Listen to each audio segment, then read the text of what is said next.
Hey guys, welcome back to today's video. Today is Wednesday, May 12th, 2021, and today we're going to be talking about Representative Liz Cheney from the state of Wyoming.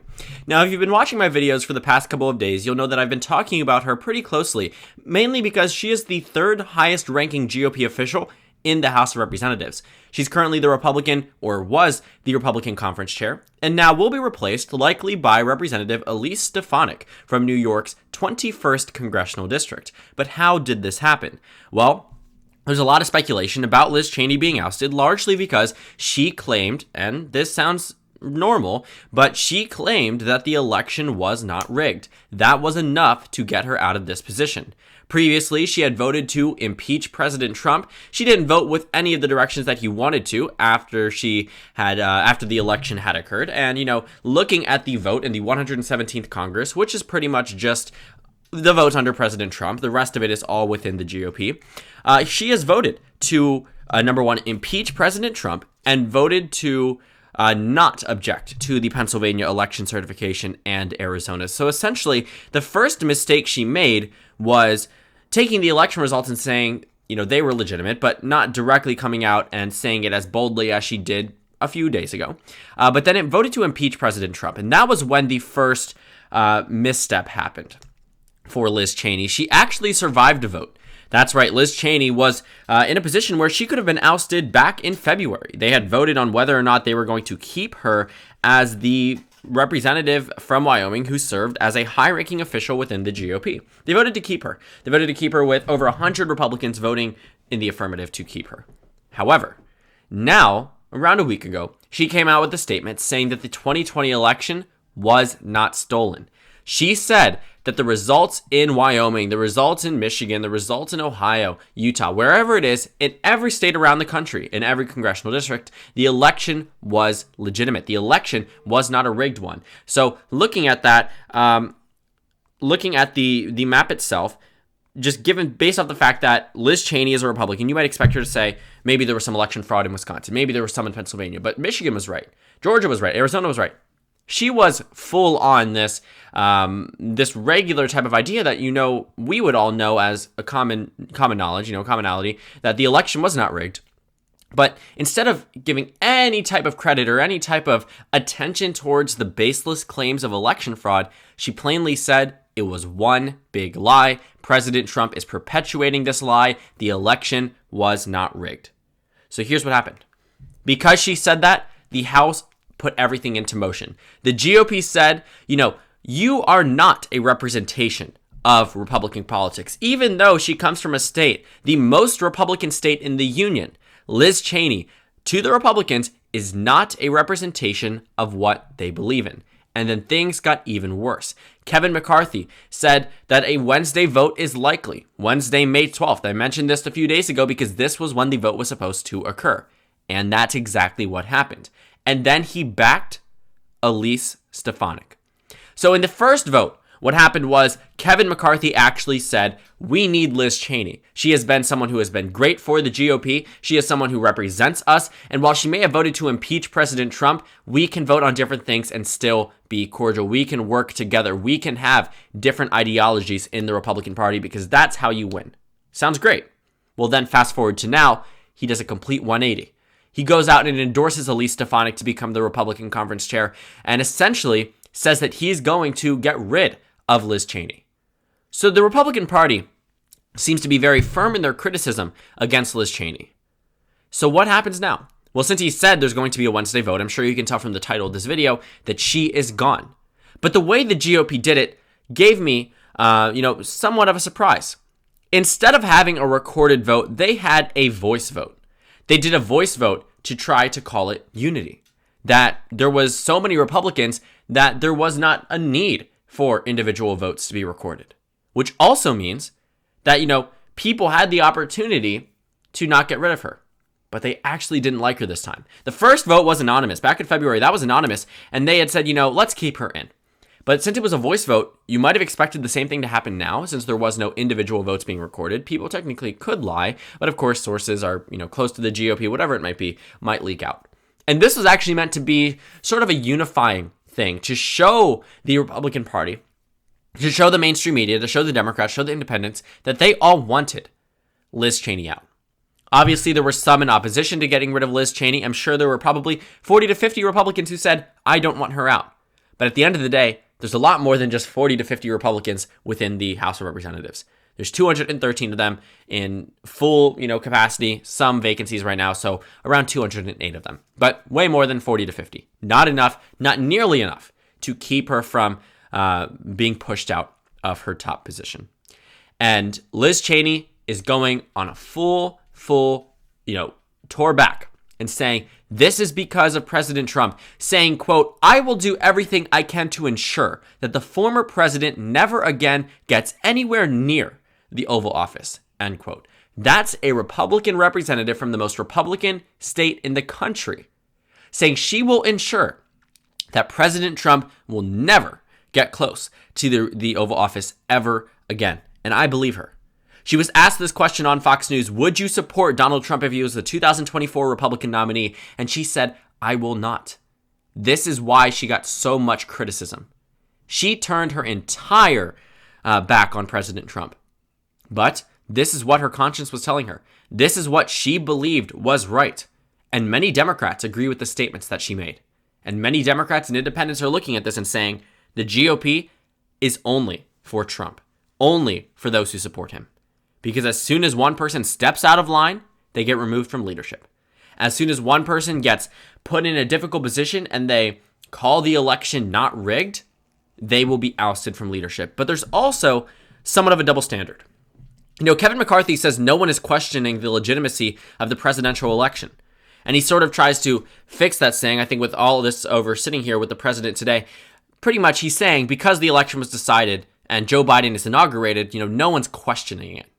Nobody is questioning the legitimacy of the presidential election.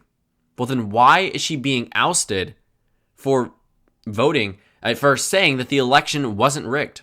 Why is she being demonized by right-wing media for this statement? Why is she being removed as the third highest ranking Republican? She passed up a Senate seat to serve in the House. She could have so many more political ambitions had she just ignored her conscience and voted to, keep President Trump in office, not to impeach him, said that the election was rigged. She lost no electoral advantage had she done that. She would have lost no support whatsoever had she said that the election was rigged, had she said that Donald Trump was the legitimate president, had she said that Donald Trump should not be impeached. She would have lost no support. She could have gone on to be Speaker of the House. But because she felt deep in her heart that this was wrong, she decided that she would be better speaking out against it than just lying or just not voting altogether. She did not want to be a major part of the problem, and that's what the GOP had a problem with.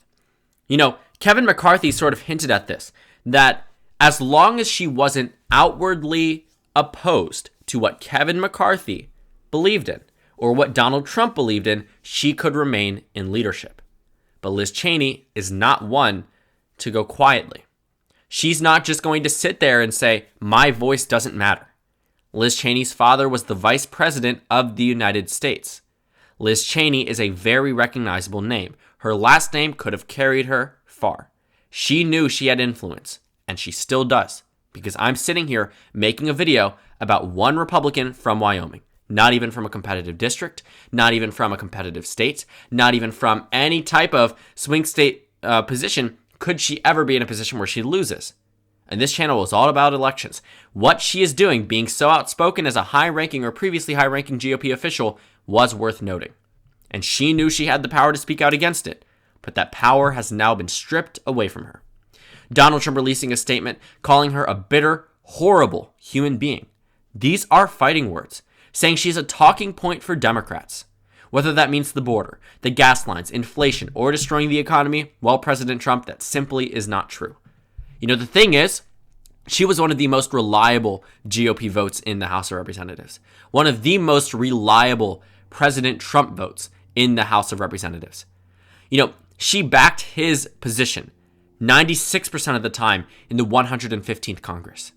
93% of the time in the 116th Congress. The reason why it's 0% in 117th, because there were only 3 votes that were done under his presidency in his lame duck session as he was leaving office. And all of them had to do with the 2020 election being rigged or not, and with his impeachment.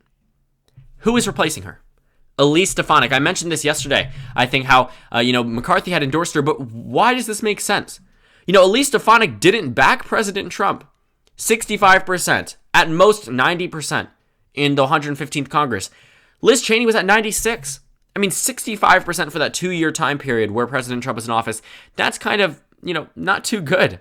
65% versus 90%. You know exactly who you want. You know exactly who's following party line and not switching over to vote for the Democrats. But because of this one vote, this vote of impeachment, and also the vote to say that the election was not rigged, the election results should be certified, that they were accurate, President Trump went out on a full-blown attack and saying that, 90% of Wyoming looks forward to her ouster. That includes me. Saying that Wyoming, as the great state of Wyoming representative, Liz Cheney is bad for our country and bad for herself. She was being vilified by President Trump. Vilified. And because President Trump is so popular in Wyoming, his margin of victory was the largest here out of any state on the presidential map as well for either candidate.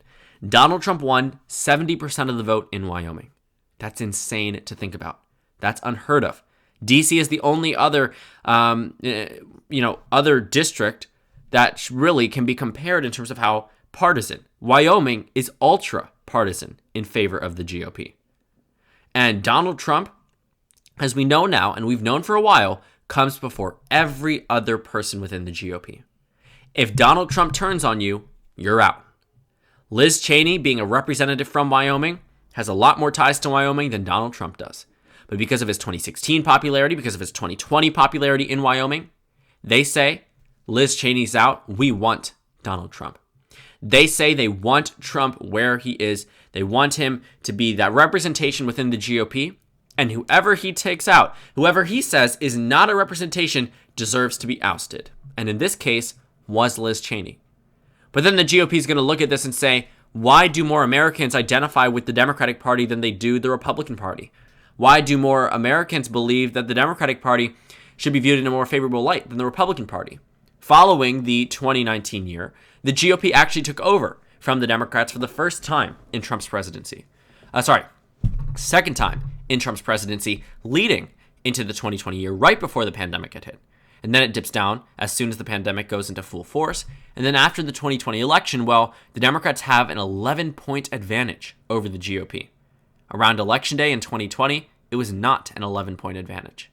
So a lot of people are probably looking at the GOP and saying, I don't agree necessarily with what happened. I don't agree at all with the insurrection. I don't agree with the fact that they are ousting certain people.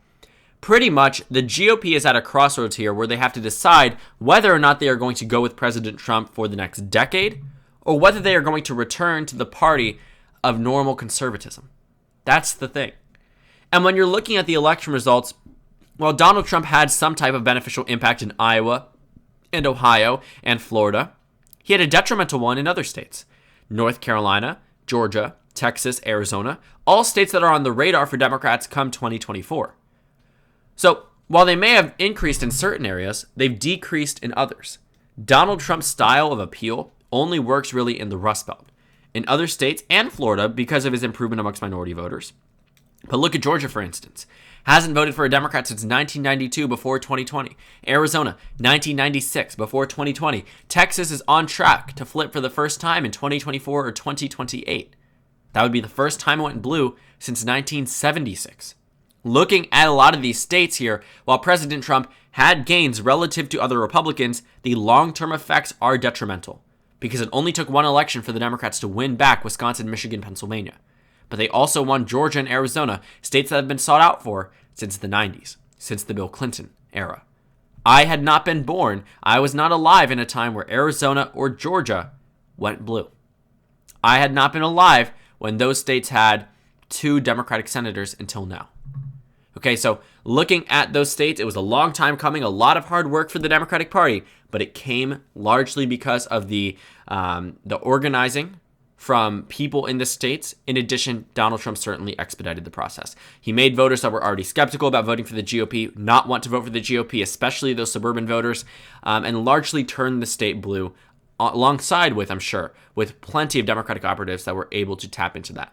They were able to tap into that negative sentiment behind President Trump. They were able to tap into the inspiration from whoever was on the ballot or the important issues of the time. For example, the Black Lives Matter movement, the COVID-19 pandemic, the economy, healthcare, etc. A lot of things, it had to be the perfect storm for Democrats to win Arizona and Georgia, and they did it.